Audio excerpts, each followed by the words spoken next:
بسم اللہ الرحمن الرحیم الحمد للہ والصلاة علی اہلہا۔ 8 شوال شیعوں کے لیے غم کا دن کیوں ہے؟ 8 شوال شیعوں کے لیے غم کا دن یہ اس لیے ہے کہ مدینہ منورہ میں جنت البقیع یعنی ایک ایسا قبرستان کہ جس کے اندر تشیع کے امام اور ایک نہیں بلکہ چار امام، امام حسن مجتبیٰ، امام زین العابدین علیہ السلام، امام محمد باقر اور امام جعفر صادق علیہ السلام اس قبرستان میں مدفون ہیں۔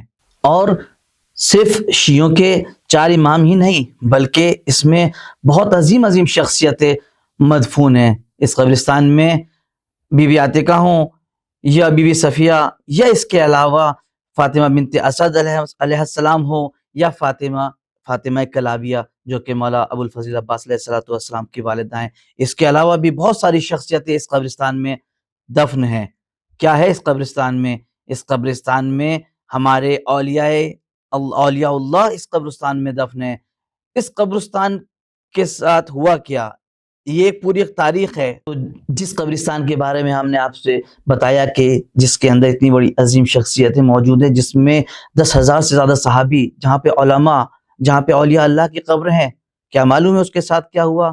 اس قبرستان کو منہدم کر دیا گیا۔ کیوں جنت البقیع کو منہدم کیا گیا؟ کس نے اور کیوں اس جنت البقیع کو منہدم کیا؟ نجد میں پیدا ہونے والا غلیظ، بدبخت، ناہنجار اور بد کردار شخص جس کا نام محمد بن عبد الوہاب پیدا ہوا، جس نے مختلف علاقوں میں تعلیم حاصل کرنے کے بعد ایک نجس فکر اپنے ذہن میں پیدا کی اور اس کا نام دیا وہابیت۔ اور یہ بھی خود اس نے اپنے نام پہ نہیں بلکہ اپنے باپ کے نام پر اس وہابیت کو رائج کیا۔ اس وہابیت کے اندر کیا چیز ہے؟ اس وہابیت کے اندر اس نے ایسے فتاوے لیے۔ عبد الوہاب ایک نئی فکر کے ساتھ عالم اسلام میں اپنا نام روشن کر رہا تھا۔ عبد الوہاب نے محمد بن سعود کے ساتھ مل کر سعودی عرب، جس کو آج ہم سعودی عرب کہتے ہیں، اس میں اپنی چھاپ بنائی، اپنے جبرن مفتیوں سے فتوے لیے اور کہا کہ اگر تم نے ان فتووں کا حکم نہیں دیا، یعنی یہ فتوے نہیں دیے، تو تمہاری گردنیں بھی مار دی جائیں گی۔ کیا تھا وہ فتوے یہ تھے کہ عالم اسلام میں یعنی اسلام قبول کرنے والے افراد کے اوپر واجب ہے کہ وہ قبروں کو مسمار کر دیں اور قبروں سے جو کتیبے ہیں، جو سراہنے ہیں یا جو قبروں کے نشان ہیں، ان سب کو ہٹا دیا جائے، حتیٰ جو سائبان قبروں کے اوپر ہیں ان کو توڑ دیا جائے، جو گنبدیں بنی ہوئی ہیں انہیں توڑ دیا جائے۔ اس فکر کے ساتھ عبد الوہاب نے اپنا قدم رکھا، اور جب عبد الوہاب نے مدینے کے اوپر یعنی محمد بن سعود نے حکومت کی اعلان کیا ہے مدینے کے اوپر، اس وقت اسی فکر کے ساتھ وہ آگے بڑھا اور مدینے تک جتنی بھی مسجدیں راستے میں آئیں، جتنی بھی قبریں آئیں، سب مسجدوں کو مسمار کرتا چلا گیا۔ اور جب مدینے پہنچا ہے تو مدینے میں سب سے پہلے آ کے جنت البقیع جس کے بارے میں ہم آپ سے پہلے بیان کر چکے ہیں کہ جس کے اوپر خوبصورت گنبدیں بنی ہوئی تھی، خوبصورت عمارتیں بنی ہوئی تھی، جس کا نہ جانے کتنے لوگوں نے، چاہے ابن بطوطہ ہوں یا ابن جبیر ہوں یا اور دیگر سیاح جو اپنا سفر نامہ جنہوں نے لکھا ہے، بہت خوبصورت تعریف کی ہے کہ وہ بہت خوبصورت عمارتیں تھیں۔ ان سب کو عبد الوہاب کے کہنے پر مسمار کر دیا گیا۔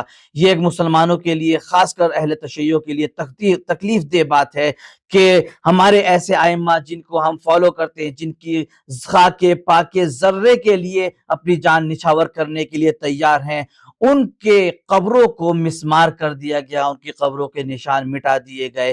اسی لیے عالم تشیع اس سے پہلے جو ہم آج احتجاج کر رہے ہیں، اس سے پہلے کچھ کمیٹیاں تھیں دنیا کے اندر، لوگوں نے احتجاج کیا اور اس کا سعودی گورنمنٹ نے یہ یقین دلایا کہ ہاں ہم اس کے اوپر کام کریں گے اور اس کو دوبارہ سے تعمیر کریں گے، مگر آپ کے سامنے ہے وہ اپنے قول میں کتنے مضبوط ہیں۔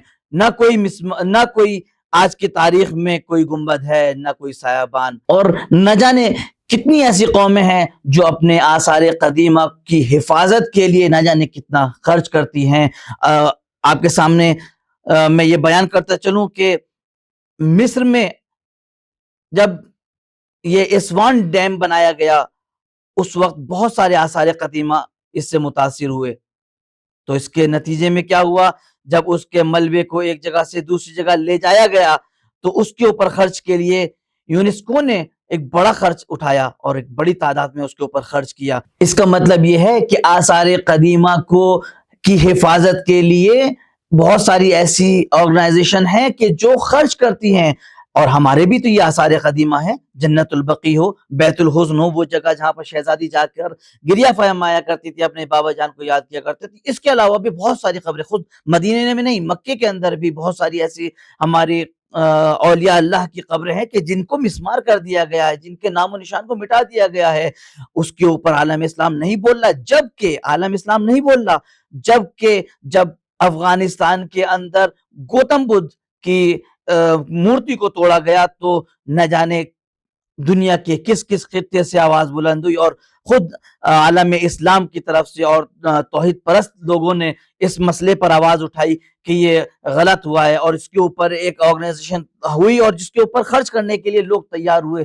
کیا وجہ ہے کہ جنت البقیع کے بارے میں عالم اسلام خاموش ہے، جس میں صرف ہمارے تشیعوں کے نہیں بلکہ اہل سنت کے خلیفہ سوم بھی اس قبرستان کے حدود میں موجود ہیں۔ خود عباس جو امو ہیں جناب رسول خدا کے، وہ اس قبرستان میں موجود ہیں۔ اس کے علاوہ بڑی شخصیتیں موجود ہیں۔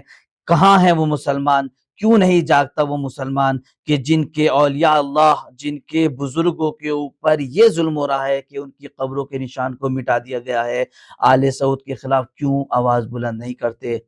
ہم آج احتجاج کرتے ہیں کہ ہم اہل سعود کے خلاف ہیں، ان کی ان حرکتوں کے خلاف ہیں، اس فکر کے خلاف ہیں جو عالم اسلام میں انتشار کا باعث بنتی ہے۔ ہم اتحاد پسند ہیں، ہم چاہتے ہیں کہ تمام عالم اسلام ایک پلیٹ فارم پہ جمع ہو جائے اور وہ ایک آواز بلند کرے کہ ہمیں ہمارے اولیاء اللہ کی قبروں پہ سائبان چاہیے۔ وآخر دعوانا ان الحمدللہ رب العالمین۔